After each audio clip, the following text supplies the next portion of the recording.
யாராவது வந்து கேட்டா மோகன் மேல தூங்குறான், மோகன் படிச்சுக்கிட்டு இருக்கான்னு பேரை சொல்ற. அசிங்கமா தெரியல? பின்ன வேற எப்படிதான்டா சொல்றது? துரை தூங்குறார், துரை படிச்சுக்கிட்டு இருக்கார் அப்படின்னு சொல்லு. இனிமே அப்படியே சொல்றேன். அதற்கிட்ட காலம்புற எங்க வந்து உன் கல்யாண விஷயமா ஏற்பாடு செய்திருக்கிறேன். I don't like. எனக்கு கல்யாணம் எதை பத்தி நீ பேசக்கூடாது சொல்லி வச்சுட்டு. எனக்கு கல்யாணம் பண்றதுக்கு ஃபேர் கேர்ள் இந்தியாவிலே கிடையாது, எனக்கு நல்லா தெரியும். வேற எங்க பாத்துருக்கிற? நான் பிரான்ஸ்ல ஒரு கிளப்ல இருக்கவளை ஃபிக்ஸ் பண்ணிருக்கேன். அவ்வளவுதான் மேரேஜ் பண்ண போறேன். எனக்கு தமிழ்நாட்டு பொண்ணு தேவையில்லை. ஏண்டா தம்பி இப்படி எல்லாம் பேசலாமா? உங்க மாமா வேதரத்னம் இருக்கிறாரு, அவர் பொண்ணு சந்திரான்னு ஒரு பொண்ணு இருக்கிறா, அழகா இருக்கிறா, மூக்கு மூலியமா இருக்கிறா. அவளை நான் கல்யாணம் பண்ணிக்கணும். அதுக்காக இங்க வந்து எனக்கு தொல்லை கொடுக்குறேன்.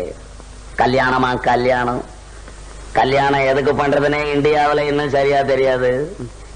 எனக்கும் வயசாய் போச்சு இல்ல? உனக்கு வயசாயிடுச்சுன்றதுக்காக நான் கல்யாணம் பண்ணிக்கணும் இல்ல? என் மூச்சு இருக்கிறப்ப எப்படி ஒவ்வொருத்தர் மூச்சுக்கும் கல்யாணம் பண்ணிக்கிட்டு இருந்தா என் மூச்சு என்ன ஆகுறது? மோகன், நீ கல்யாணம்